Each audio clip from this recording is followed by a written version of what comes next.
Good morning 6th class. देखिए आज हम इसमें क्या पढ़ेंगे। हमारा चल रहा था वर्ड विचार, ठीक है। तो वर्ड विचार में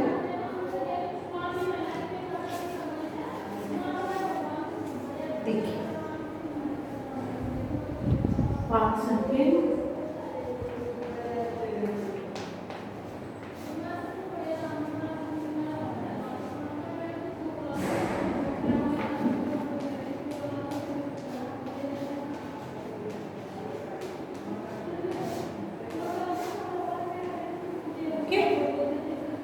तो इसमें हमारा क्या चल रहा था,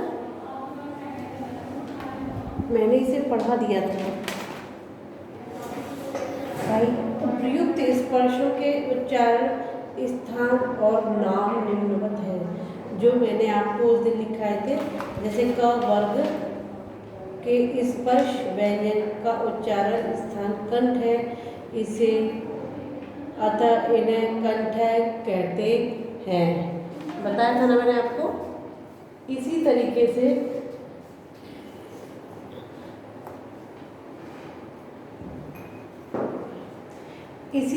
से फिर इसमें अंतःस्थ व्यंजन था। क्या था? अंतःस्थ व्यंजन। जिन व्यंजनों का उच्चारण करते समय जीभ मुख के तालुओं का स्पर्श नहीं करती, उन्हें अंतःस्थ व्यंजन कहते हैं। हिंदी वर्णमाला में य, र, ल, व 4 अंतःस्थ व्यंजन के उदाहरण हैं। ये व्यंजन स्वर और व्यंजनों के बीच के हैं, अतः ये ना तो पूरी तरह स्वर है और ना ही व्यंजन है। अब देखो, ये मैंने आपको कराया था। अब है ऊष्म व्यंजन। जिन व्यंजनों के उच्चारण में वायु जीभ से घर्षित होती हुई हल्की सी सीटी की आवाज का अभ्यास कराती हुई बाहर निकलती है, उसे ऊष्म व्यंजन कहते हैं। हिंदी वर्णमाला में अब देखो, एक्सपेरिमेंटल करके देखिएगा कैसे। श, श, स और ह, ये 4 ऊष्म व्यंजन के उदाहरण हैं। जब मैंने बोला तो आपको लगा कुछ सीटी किसी आवाज आई। श, श, स, अ, ह। हाँ में नहीं आ रही है। बाकी जो श है, इसमें ऐसा लग रहा है कि भाई सीटी बज रही है, ठीक है। उच्चारण में श्वास की मात्रा के आधार पर व्यंजनों के भेद, ये मैंने आपको नहीं बताए थे, अब ये आपको करवा रही हूँ। हिंदी वर्णमाला में उच्चारण में सांस की मात्रा के आधार पर व्यंजनों के निम्नलिखित 2 भेद हैं। कौन कौन से हैं? अल्प प्राण व्यंजन और महाप्राण व्यंजन। अल्प में क्या होता है?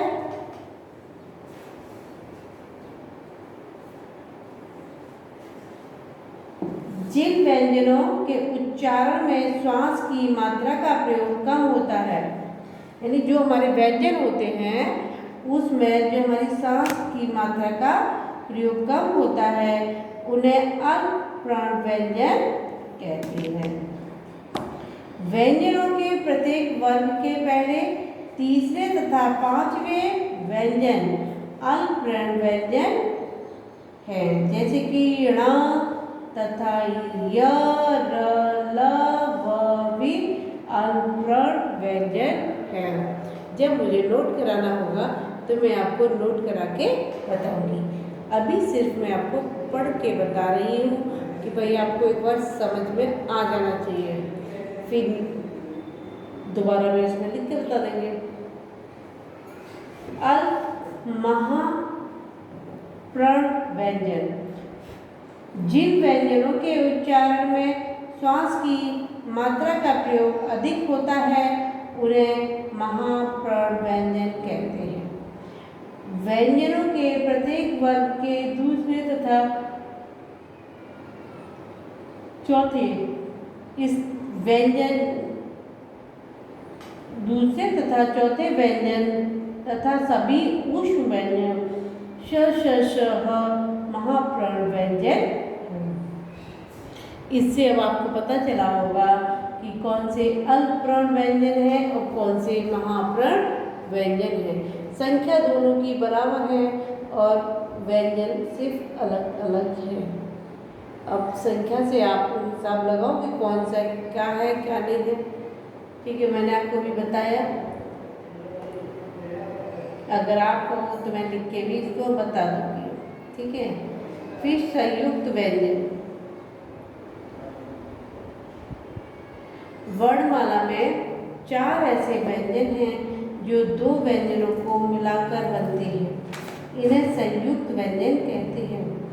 ये इस तरह बनते हैं: क प्लस छ, कक्षा, रक्षा, शिक्षक। त प्लस र, त्र, पत्र, चित्र, मित्र।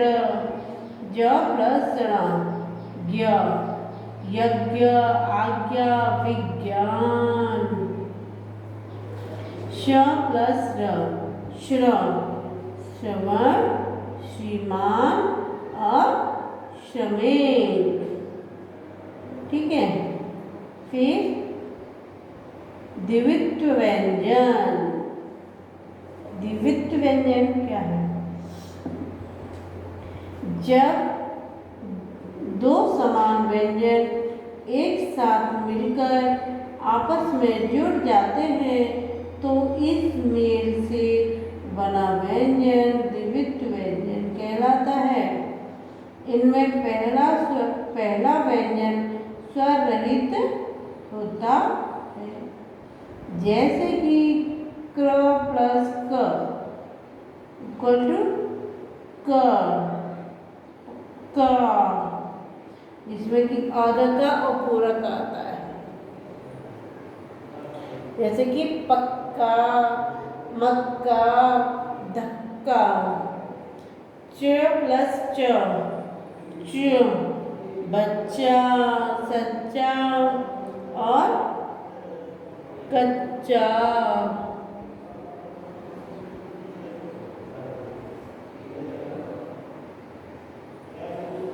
त्र प्लस त, छत्ता, पत्ता, गत्ता। ब्र प्लस व,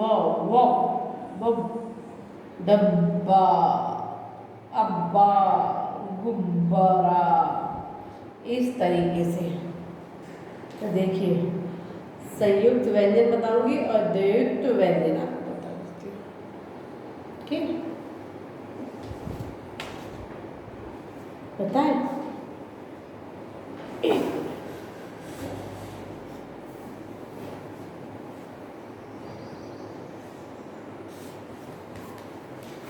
इसमें देखिए,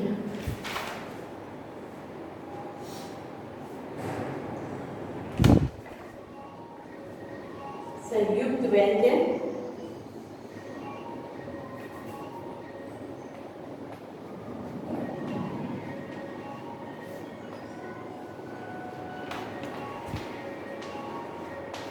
संयुक्त व्यंजन कौन से होते हैं?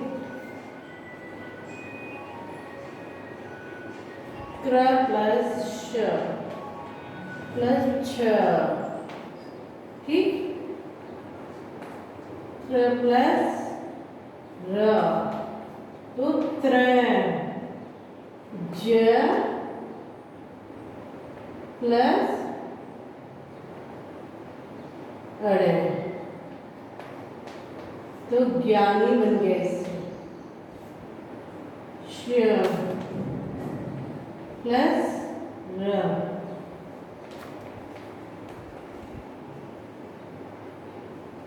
श्रमिक बन गया। ठीक है, तो ये किस तरीके से होगा इसको नोट करते हैं। छ से क्या बनेगा? कक्षा, फिर रक्षा। पत्र, चित्र,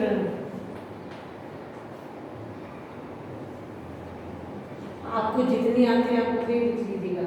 मेरे तो बोर्ड पे स्पेस कम रहते हैं, इसलिए मैं दो दो करवा रही हूँ आपको, क्योंकि आगे और भी नहीं कराना है आगे।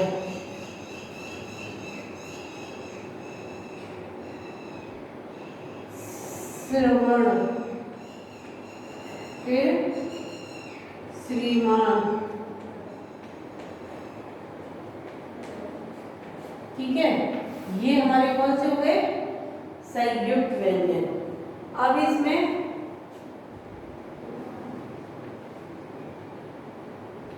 द्वित्व,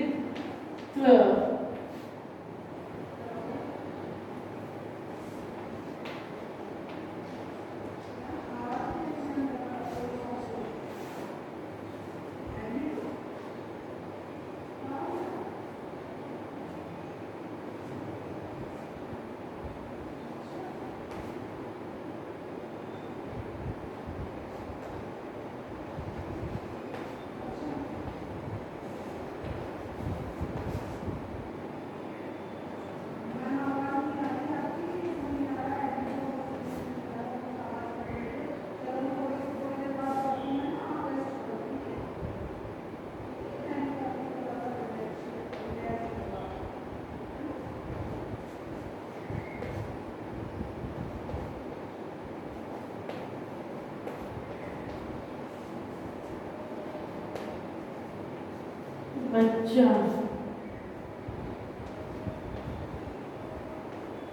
सच्चा,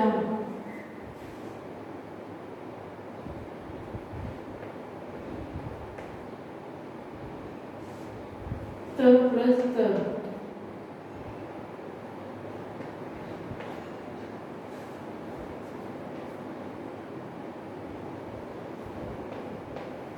छत्ता, पत्ता,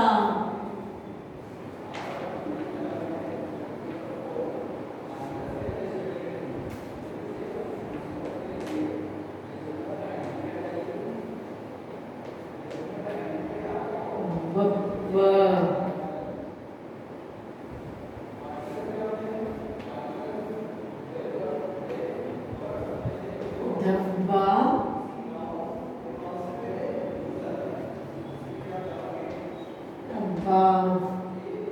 ये इस तरीके से हो गया आपके द्वित्व व्यंजन हो गया और संयुक्त व्यंजन हो गया, ठीक है। देख लीजिएगा। फिर उसके बाद में है अगत ध्वनियाँ। अगत ध्वनियों में क्या है? एक तो है और नुक्ता। तो यह आ और ओ के बीच की ध्वनि है, और की ध्वनि का प्रयोग केवल उन्हीं शब्दों के लिए किया जाता है जो अंग्रेजी भाषा से आकर हिंदी में प्रयोग हो रहे हैं, जैसे कि कॉलेज, डॉक्टर, वॉल, डॉल आदि। नुक्ता में अरबी, फारसी व उर्दू के शब्दों के लिए नुक्ते का प्रयोग किया जाता है, जैसे खत, जरा, इंसान आदि। तो इसमें क्या है, एक मिनट देखिए।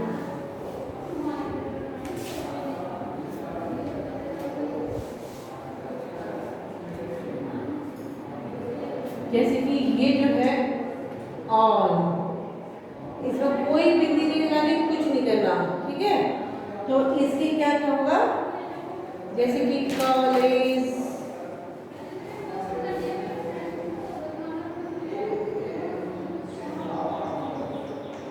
डॉक्टर,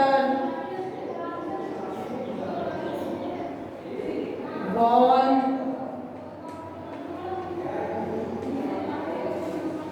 डॉल, सॉरी आदि, ठीक है। फिर नुक्ता के जाते हैं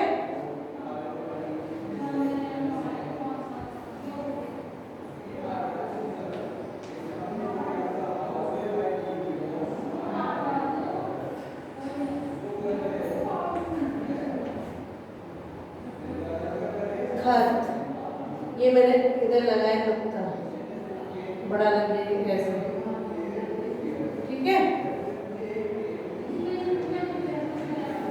जरा,